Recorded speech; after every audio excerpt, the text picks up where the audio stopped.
चलिए देखते हैं हम लोग चोल वंश। कौन सा वंश? चोल वंश। चलिए आज सोमवार है, मंडे है, मंडे को वीडियो शूट हो रहा है, अभी बज रहा है 3 बज रहा है, लेकिन ये वीडियो आप लोग को मॉर्निंग में 4 बजे आएगा ट्यूसडे को। और स्पीडी अभी तुरंत ख़त्म हुआ, 2 से 3 स्पीडी होता है। ये वीडियो आपको मिलता है स्पीडी वाला 8 बजे मंडे को। ठीक, चलते हैं आगे बढ़ते हैं हम लोग। बताइएगा चोल वंश का, चलिए चोल वंश का जो है ना स्थापना हुआ किसके भावना अवशेष पे? हाँ, मतलब किस वंश के बाद चोल वंश का स्थापना हुआ? पल्लव वंश की समाप्ति के बाद उसी के जगह पर हुआ चोल वंश का स्थापना। अब बताइए चोल वंश की जो स्थापना हुआ किस शताब्दी में हुआ? 9वीं शताब्दी में हुआ है। कौन सी शताब्दी में हुआ है? 9वीं शताब्दी में हुआ था। और बताइए चोल साम्राज्य के संस्थापक कौन है? विद्यालय। कौन है? विद्यालय। चोल साम्राज्य के संस्थापक कौन है? विद्यालय। चोल साम्राज्य के संस्थापक कौन है? विद्यालय। और बताइएगा चोल साम्राज्य की राजधानी कहाँ है? तंजावर। कहाँ है? तंजावर। कौन है? तंजावर या तंजौर, जो बोलना है बोलिए।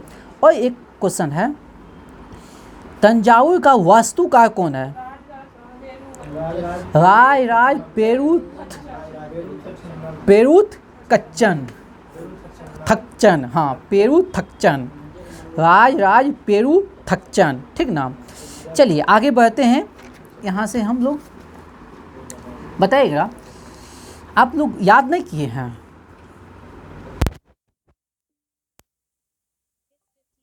समझना है क्या है, दम से रोट बनाना है। हाँ, चलिए बताइएगा विजयनगर विद्यालय जो ना, विद्यालय कौन सी उपाधि धारण किया था? नय केसरी का। कौन सा उपाधि धारण किया था? नय केसरी का। विद्यालय ने कौन सी उपाधि धारण किया था? नय केसरी की। अब बताइएगा विद्यालय एक मंदिर बनाया था, विद्यालय एक मंदिर बनवाया था, उस मंदिर का नाम बता सकते हैं? निशुभ सूदनी मंदिर। निशुभ सूदनी मंदिर। विद्यालय एक मंदिर बनाया था, कौन सा? निशुभ सूदनी मंदिर का बनाया था। हाँ, निशुभ सूदनी मंदिर। निशुभ सूदनी मंदिर। कौन सा मंदिर? निशुभ सूदनी मंदिर। चलिए अब एक बार रिकॉल कर लेते, सुन लीजिए भैया, सुन लीजिए। बोलेगा जहाँ पे था पल्लव वंश उसके जगह हुआ चोल वंश। पल्लव वंश की जगह हुआ कौन सा वंश? चोल वंश। देखिए होता है क्या है, हम लोग पूरा एकदम अंदर से टफ सब बात पढ़ते हैं, और वहाँ जो क्वेश्चन पूछता है ना एकदम हेडिंग से क्वेश्चन पूछ देगा। हाँ, और उसी में फ्लर्ट हो जाता है। जैसे बोला है चोल वंश की स्थापना कब हुआ है? 9वीं शताब्दी में, यहीं से क्वेश्चन पूछ देगा। बस समझे किस शताब्दी में हुआ। अब उसको ईस्वी याद कर लेता है रट के, उसको शताब्दी में उस समय एग्जाम का प्रेशर ही कुछ अलग होता है। तो छोटा क्वेश्चन को बहुत गहराई से ध्यान देना है। बड़ा क्वेश्चन हमको याद ना हो कोई टेंशन नहीं है, बड़ा क्वेश्चन आएगा ना तो हम लोग जो है ना आराम से ऑप्शन छांट लेंगे अगर पढ़े रहिएगा तो। चलिए हाँ, लेकिन चोल वंश का संस्थापक कौन है? विद्यालय। कौन है? विद्यालय। अब विद्यालय कौन सी उपाधि धारण किया था? नय केसरी का। कौन सा उपाधि? एक मंदिर बनवाया था, कौन सा मंदिर? निशुभ सूदनी मंदिर। निशुभ सूदनी मंदिर। ठीक ना। और बताइए चोल वंश की राजधानी कहाँ है? तंजावर। कहाँ है? तंजावर। कहाँ है? तंजावर। ठीक ना। चलिए आगे बढ़ जाएं, लेकिन पूछ देगा विजयनगर के हमेशा आ जा रहा है जुबान पे विजयनगर। ठीक ना, सॉरी विजयनगर। चलिए, लेकिन चोल का स्वतंत्र राजा, चोलों का स्वतंत्र राजा कौन? आदित्य प्रथम। देखिए चोल वंश की स्थापना कर दिया कौन? विद्यालय। चोल वंश की स्थापना कर दिया विद्यालय, लेकिन उसको पूरी तरह जो है ना आज़ादी नहीं दिलवा पाया। बस समझे हैं, उसको जो पूरी तरह आज़ादी दिलवाया आदित्य प्रथम। कौन दिलवाया? आदित्य प्रथम। तो क्वेश्चन पूछता है चोलों का स्वतंत्र राज स्थापित किसने किया? चोलों का स्वतंत्र राज स्थापित किसने किया? आदित्य प्रथम। चोलों का स्वतंत्र राज स्थापित किसने किया? आदित्य प्रथम। लेकिन चोल वंश का संस्थापक कौन? विद्यालय। ऐसे आप समझिए, अगर आपको नहीं समझ में आ रहा है तो ऐसे समझिए, गुलाम वंश या दास वंश का स्थापना किसने किया था? कुतुबुद्दीन ऐबक। वंश का स्थापना करने के बाद उसको स्थापित कर पाया था? हाँ, 4 साल तक ही रहा, स्थापना किया, 4 साल के बाद मर गया। अच्छा एक बात बता दीजिए, दास वंश की स्थापना जो है ना कुतुबुद्दीन ऐबक ने कब किया था? 1206। अब 1210 में उसका मृत्यु हुई हो गया, बस स्थापना कर दिया, उसको स्थापित नहीं, स्वतंत्र बोल दिया हम स्वतंत्र हैं, बात समझे। लेकिन उसको पूरी तरह इल्तुतमिश उसको जो ना सुदृढ़ किया बढ़िया से। उसके बाद मुगल को अकबर ने कर दिया, बाबर ने कर दिया, लेकिन नहीं, अकबर उसको जो है ना बढ़िया से उससे साम्राज्य को फैलाया, बात समझे। तो वास्तविक बोलेगा मुगल का वास्तविक शासक कौन? अकबर। गुलाम वंश का वास्तविक शासक कौन? इल्तुतमिश। उसी प्रकार जो है ना चोलों का वास्तविक शासक कौन हो गया? आदित्य प्रथम। क्लियर हो गया? चलिए आगे हम बढ़ें। चलिए, और पल्लवों पे विजय पाने के उपलक्ष्य में एक उपाधि धारण करता है। कौन सा उपाधि धारण करता है? कोदंड राम। कौन सा उपाधि धारण करता है? कोदंड राम। कौन सा उपाधि धारण करता है? कोदंड राम। तो चलिए और एक क्वेश्चन है, बताइएगा तोक्कल का युद्ध, तोक्कलम का युद्ध किसके किस बीच हुआ था? तोक्कलम का युद्ध किसके किसके बीच हुआ था? हाँ, राष्ट्रकूट नरेश कृष्ण तृतीय और प्रांतक फर्स्ट के बीच। कृष्ण तृतीय और प्रांतक फर्स्ट के बीच। कृष्ण तृतीय और प्रांतक फर्स्ट के बीच हुआ था तोक्कलम का युद्ध। तोक्कलम का युद्ध, ठीक ना? कौन सा युद्ध? तकोलम का युद्ध। बस हो गया ना। तकोलम का युद्ध किसके किसके बीच हुआ था? कृष्ण तृतीय और प्रांतक फर्स्ट के बीच में, ठीक ना? चलिए आगे बढ़िए। एक है राजा था चोल वंश का, दो राजा को हमेशा याद रखेगा, राज फर्स्ट और राजेंद्र प्रथम। किसको याद रखेगा? राज फर्स्ट और राजेंद्र प्रथम। अब राज फर्स्ट जो है ना श्रीलंका पे विजय प्राप्त किया था। राज फर्स्ट जो है ना श्रीलंका पे विजय प्राप्त किया था। और उस समय श्रीलंका पे जो विजय प्राप्त किया था, उस समय श्रीलंका का शासक कौन था? याद रखिएगा, महिम पंचम।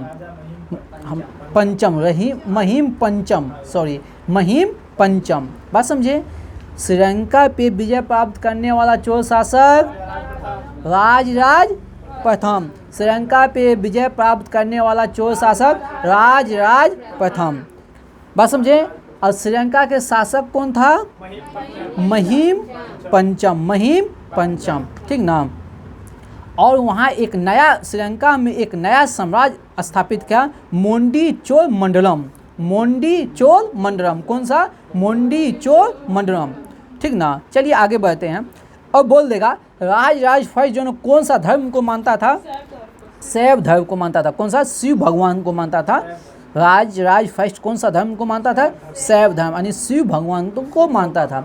लेकिन पूछ देगा तंजावुर का राजेश्वर मंदिर का निर्माण किसने करवाया था? राज फर्स्ट, ये अच्छा क्वेश्चन है। तंजावुर का या तंजौर का राजेश्वर मंदिर का निर्माण किसने करवाया था? राज फर्स्ट। कौन करवाया था? राज प्रथम। कौन करवाया था? राज प्रथम। चलिए आगे बढ़ते हैं। लेकिन बोल देगा चोल जो है ना किसके समय में सबसे ज़्यादा विस्तारित किया था? चोल का विस्तार सबसे ज़्यादा किसके समय हुआ था? राजेंद्र प्रथम। आप लोग को हम बता देना चाहते हैं, चोल साम्राज्य जो है ना दक्षिण भारत में था। चोल साम्राज्य कहाँ था? दक्षिण भारत में। वो उत्तर भारत में आके गंगा नदी के तट पे बंगाल को हराया था। बात समझे। तो इसीलिए बंगाल को पराजित किया था, इसीलिए उपाधि धारण किया था गंग चोल की उपाधि। गंग चोल। आई गंगा नदी देखिए उत्तर भारत में कौन सी फेमस है?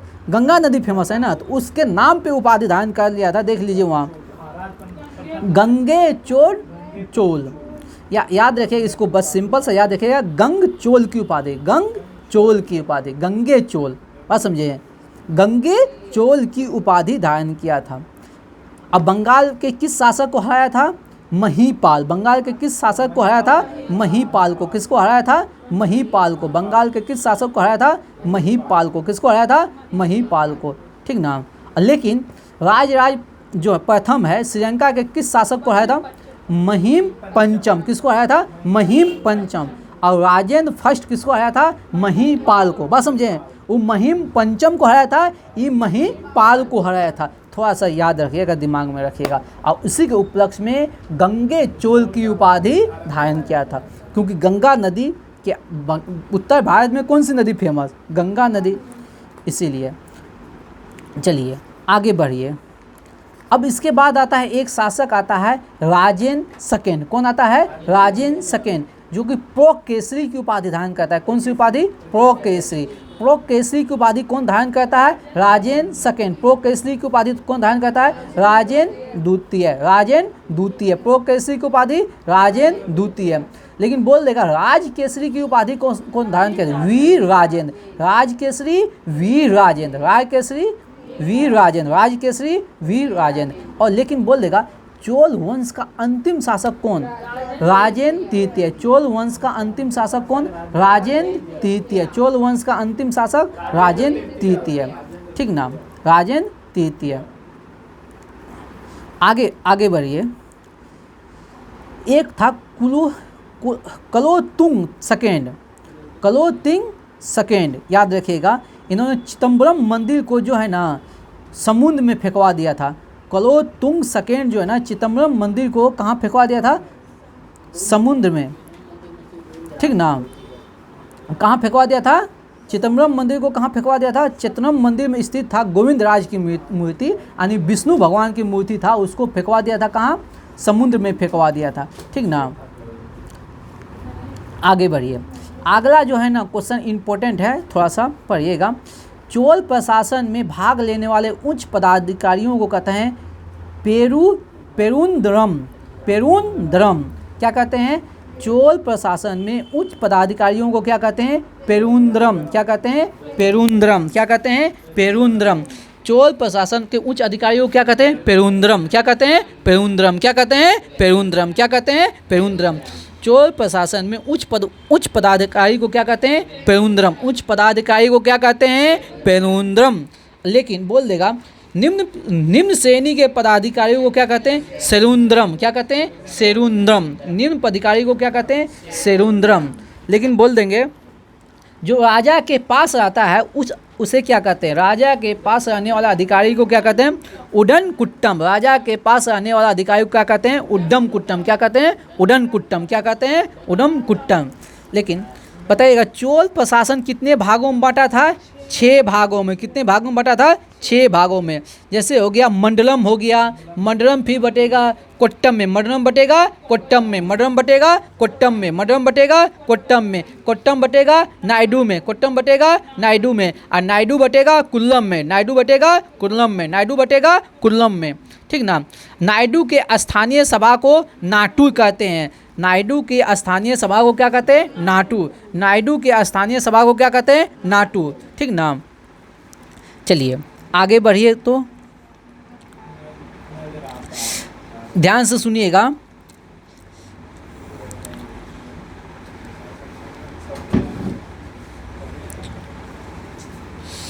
बताइएगा चोल प्रशासन की सबसे बड़ी विशेषता क्या था? स्थानीय स्वशासन। हम कई बार बताए हैं चोल प्रशासन की सबसे बड़ी विशेषता क्या है? स्थानीय स्वशासन। और बताइए चोल काल में सर्वसाधारण लोगों की समिति को क्या कहते हैं? ऊर। सर्वसाधारण लोगों की समिति को क्या कहते हैं? ऊर। चोल काल में सर्वसाधारण लोगों की समिति को क्या कहते हैं? ऊर। क्या कहते हैं? ऊर। ठीक ना। और अग्रहारों और ब्राह्मणों की बस्ती को क्या कहते हैं? पेरू मकलम। क्या कहते हैं? पेरू मकलम। क्या कहते हैं? पेरू मकलम। पेरू मकलम। मक्कलल, मक्कलल, पेरू मक्कलल। ठीक ना। चलिए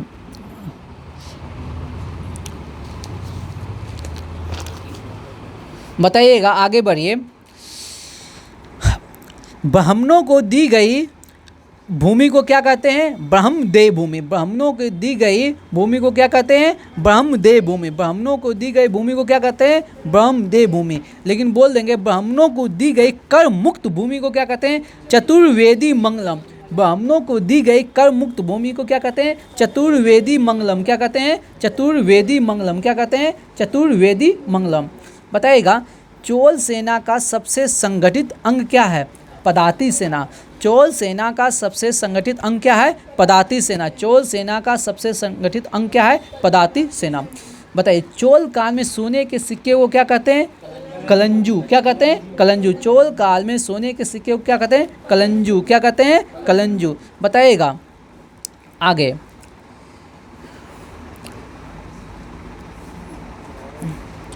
बताइए, चोल काल में सड़क की देखभाल करने वाली समिति को क्या कहते हैं?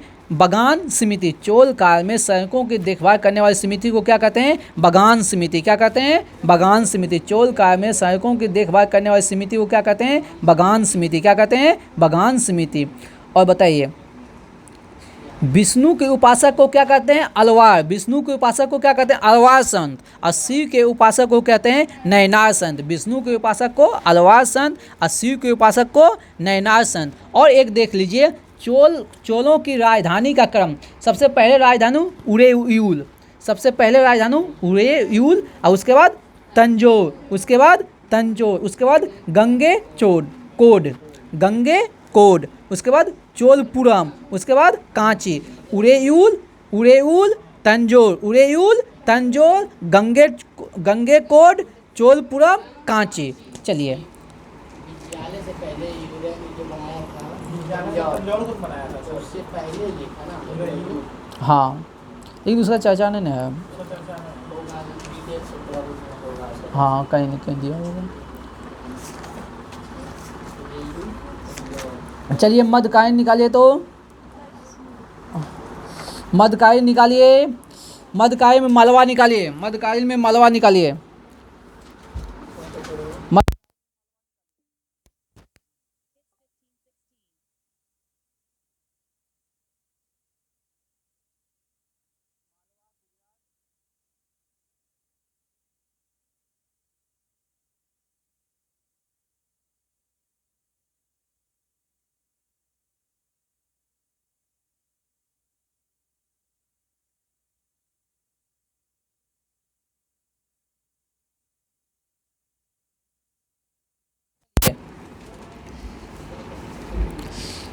मालवा को स्वतंत्र राज्य किसने घोषित किया था? दिलावर खान ने। मालवा को स्वतंत्र किसने घोषित किया था? दिलावर खान। मालवा को स्वतंत्र घोषित किया था दिलावर खान। कब?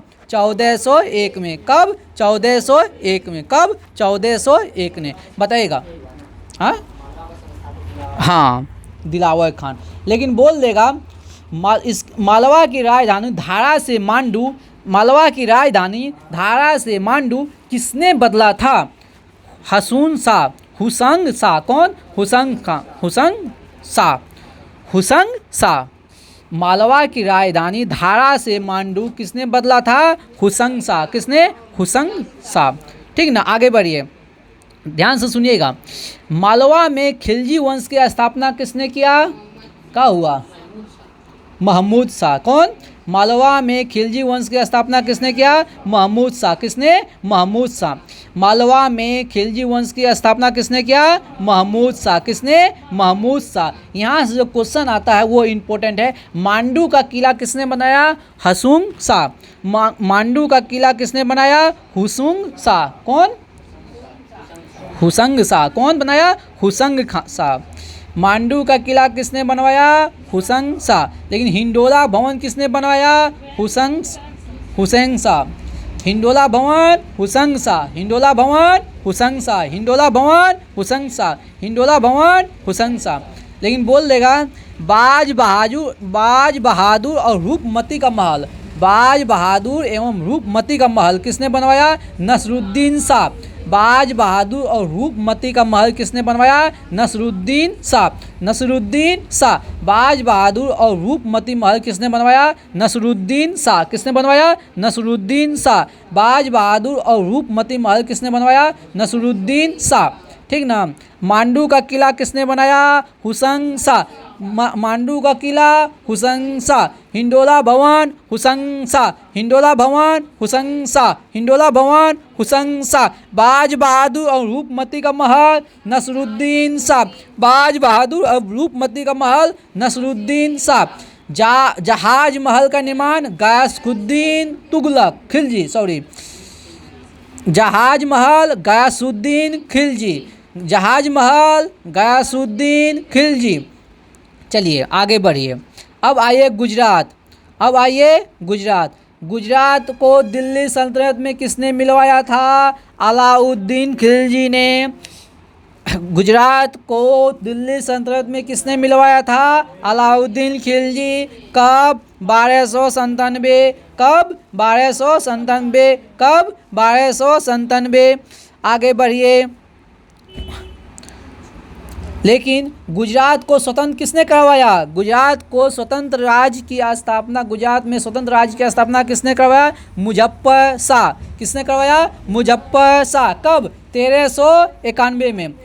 खिलजी वंश से उसके बाद आता है तुगलक वंश।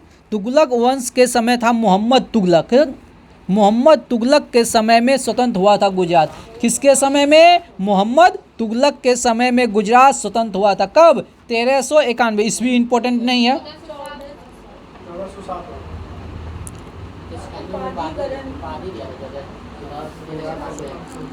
ठीक ना, समझे? चलिए, मुजफ्फर शाह। गुजरात को स्वतंत्र किसने करवाया? मुजफ्फर शाह। गुजरात को स्वतंत्र किसने करवाया? मुजफ्फर शाह। गुजरात को स्वतंत्र किसने करवाया? मुजफ्फर शाह। गुजरात का सबसे प्रसिद्ध शासक कौन है? महमूद बेगरा। गुजरात का सबसे प्रसिद्ध शासक कौन है? महमूद बेगरा। ठीक ना, गुजरात का सबसे प्रसिद्ध शासक महमूद बेगरा। अब बताइए, गुजरात को अकबर ने कब जीता? 1572। 1572। कब? 1572। कहीं कहीं 71 भी आता है, कहीं कहीं 71 भी आता है। ठीक ना, लेकिन बोलेगा अहमदाबाद। अहमदाबाद किसने बसाया था? अहमदाबाद किसने बसाया था? अहमद शाह। अहमदाबाद किसने बसाया था? अहमद शाह। अहमदाबाद किसने बसाया था? अहमद शाह। चलिए, इसमें इतने का पढ़ना है गुजरात में। चलिए, जय हिंद, जय भारत। चैनल को शेयर कीजिएगा, सपोर्ट कीजिएगा। चलिए।